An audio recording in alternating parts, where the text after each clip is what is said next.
Assalamualaikum warahmatullahi wabarakatuh. Perkenalkan, nama saya Riko Azhari, jurusan Bimbingan Konseling Islam, semester 5D, Fakultas Dakwah, Universitas Islam Negeri Sultan Maulana Hasanuddin Banten. Baik, tanpa panjang lebar, di sini saya akan menjelaskan tentang konseling kelompok. Nah, sebelum kepada pengertian konseling kelompok, kita harus mengetahui terlebih dahulu nih, apa sih yang disebut konseling dan apa sih yang disebut dengan kelompok. Nah, jadi konseling itu adalah sebuah proses antara seorang klien ataupun klien dan seorang konselor yang mana ingin memecahkan suatu masalah. Nah, seperti itu. Itu singkatnya daripada pengertian konseling. Nah, untuk kelompok adalah beberapa orang dalam satu forum ataupun dalam satu wadah yang ingin ataupun mempunyai tujuan yang sama. Nah, seperti itu kelompok. Nah, bisa kita simpulkan daripada pengertian konseling kelompok, yakni menurut Prayitno dalam bukunya halaman 307 pada tahun 2013 menjelaskan bahwa konseling kelompok adalah usaha pemberian bantuan yang diberikan oleh konselor kepada orang-orang yang membutuhkan di kelompok tersebut agar orang-orang yang ada di kelompok ini termotivasi dan bantuan daripada konselor ini bisa menggugah hatinya dan bisa menyemangatkan hatinya. Nah, seperti itu pengertian daripada konseling kelompok. Baik, setelah kita mengetahui tentang pengertian daripada konseling kelompok, nah pasti setiap kita melakukan apapun pasti mempunyai yang namanya tujuan. Nah, sekarang tujuan daripada konseling kelompok ini adalah pastinya untuk membentuk suatu karakter daripada kelompok atau bagian kelompok. Untuk apa? Untuk si peserta ini membangun komunikasi, membangun kriteria yang ada di dirinya sendiri agar bisa meluapkan satu masalah ke masalah yang lain di suatu kelompok tersebut, seperti itu. Nah, itu tujuannya. Tapi menurut Basriah dalam Namora 2011 dalam halaman 205 itu dijelaskan di mana membantu individu untuk menyelesaikan perkembangan ataupun masalahnya di dalam kelompok tersebut, seperti itu. Karena memang di dalam tujuan yang pertama dari buku Namora ini ya, dari Badriah, itu untuk mengoptimalkan kepercayaan diri daripada si peserta untuk meluapkan ataupun mengeluarkan unek-unek yang ada di dalam hatinya, terutamanya adalah sebuah masalahnya, seperti itu. Nah, jadi ada lagi nih tujuannya untuk mendorong yang tadi awalnya ya, si peserta ini malu-malu, peserta yang tidak mau gitu kan memberikan ataupun menceritakan sebuah masalahnya. Nah, tujuan adanya konseling kelompok ini untuk mendorong ada hasrat bagi seluruh peserta yang ada di kelompok ini untuk mengeluarkan unek-unek ataupun masalah yang dipunyai oleh individu yang ada di kelompok tersebut, seperti itu. Dan tujuan daripada kelompok ini itu sangat efektif dan dinamis sekali. Kenapa bisa demikian? Karena terbentuknya suatu kelompok saling memberikan satu masukan, support satu sama lain, itu bisa jadi sebuah terbentuknya rasa nyaman, rasa adem dalam pikiran seorang individu yang ada di kelompok ini.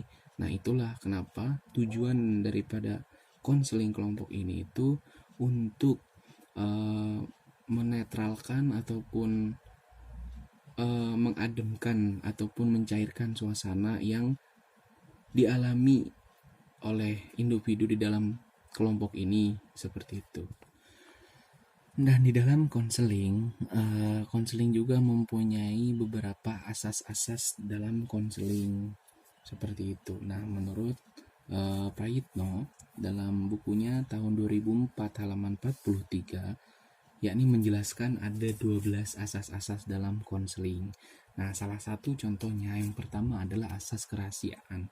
Nah, apa sih disebut dengan asas kerahasiaan? Jadi, asas kerahasiaan ini merupakan suatu pokok yang paling penting di dalam konseling agar apa?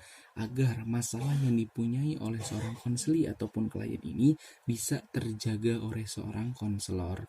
Nah, makanya seorang konselor harus mempunyai yang namanya ini asas kerahasiaan.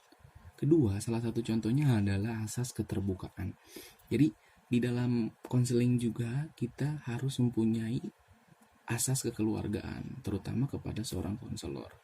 Apa sih manfaatnya? Manfaatnya untuk menjamin rahasia daripada klien, dan kita sebagai konselor pun harus bisa terbuka juga atas masalah yang dialami oleh seorang klien. Nah, itulah fungsinya kenapa harus ada asas kerahasiaan di dalam diri konselor. Nah, yang ketiga, asas kesukarelaan.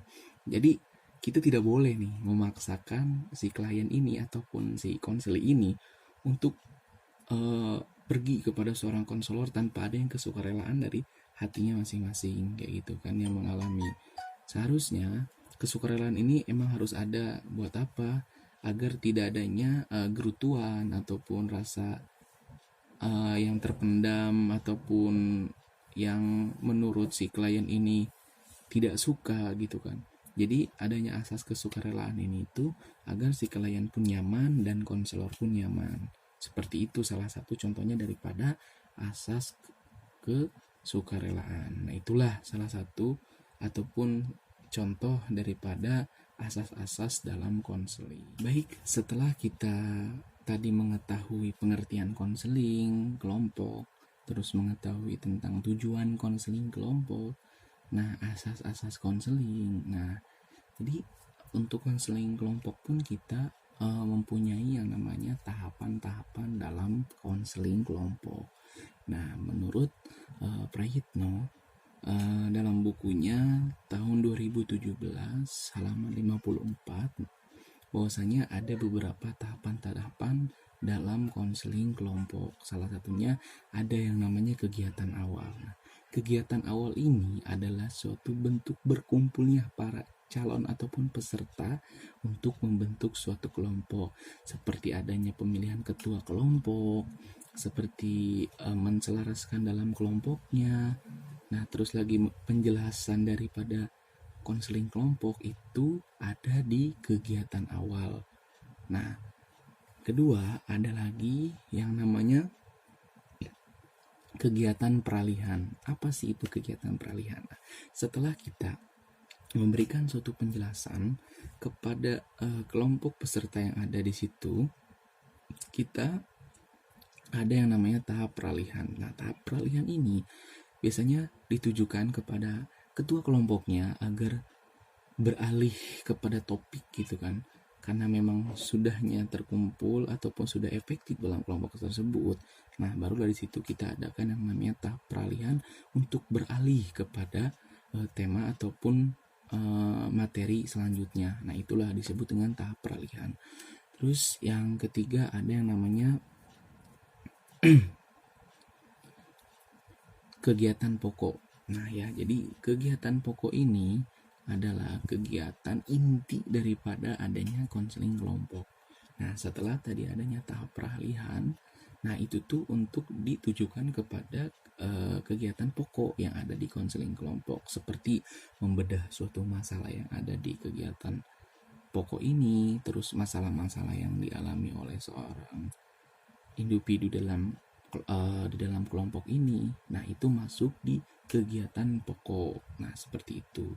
Intinya kegiatan pokok ini adalah isi daripada diadakannya konseling kelompok kayak gitu. Nah, yang terakhir ada yang namanya tahap pengakhiran.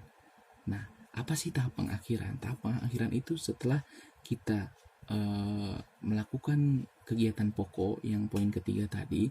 Nah, barulah yang terakhir adalah tahap pengakhiran daripada konseling kelompok. Nah, biasanya ditugaskan kepada seorang ketua kelompok untuk mengakhiri proses daripada konseling kelompok ya. Nah, saya ingatkan kembali bahwasanya di sini kita ada 4 tahapan di konseling kelompok menurut Prayitno ya dalam bukunya pada tahun 2017. Yang pertama ada tahapan awal, yang kedua ada peralihan, yang ketiga ada kegiatan pokok, yang keempat ada tahapan pengakhiran, seperti itu. Baik, selanjutnya kita akan membahas tentang teknik-teknik dalam konseling kelompok. Nah, jadi menurut Salehuddin dalam bukunya tahun 2010 halaman 96 bahwasanya teknik-teknik konseling kelompok adalah untuk memecahkan suatu masalah individu yang ada di kelompok tersebut. Nah, menurut Salehuddin juga di sini mempunyai beberapa teknik-teknik nih dalam konseling kelompok. Apa saja kah itu? Yang pertama ada homeroom program. Nah, homeroom program ini adalah ditujukan kepada seorang ketua kelompok agar memahami satu sama lain ataupun peserta di dalam kelompok itu untuk membantunya secara efisien. Nah, itu homeroom program. Yang kedua, ada yang namanya karya wisata. Karya wisata ini salah satu bentuk suatu rekreasi ataupun cara mengajar dan juga bisa terpakai juga untuk konseling kelompok.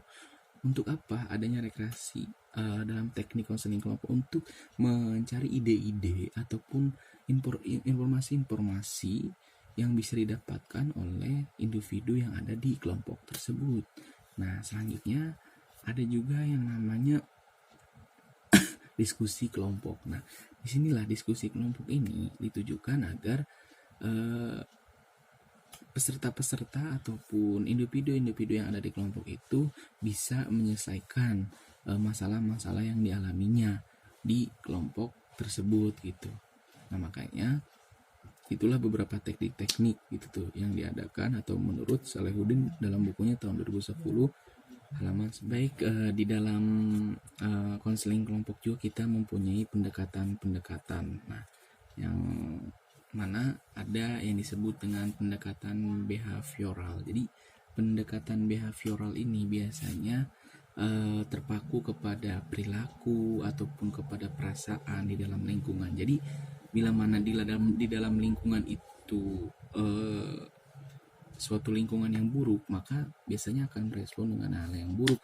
Nah, misalkan di lingkungan itu responnya baik, nah biasanya nimbul juga respon-respon yang baik kepada individu tersebut. Nah, makanya pendekatan behavioral ini tugas pada seorang konselor agar memilah dan memilih suatu perilaku ataupun perasaan seorang individu dalam kelompok ini agar bisa mana memilih yang baik dan manapun yang buruk, seperti itu. Yang kedua, ada yang namanya pendekatan psikologi individual. Nah, jadi pendekatan psikologi individual ini adalah untuk menekankan rasa tanggung jawab di dalam individu di kelompok tersebut agar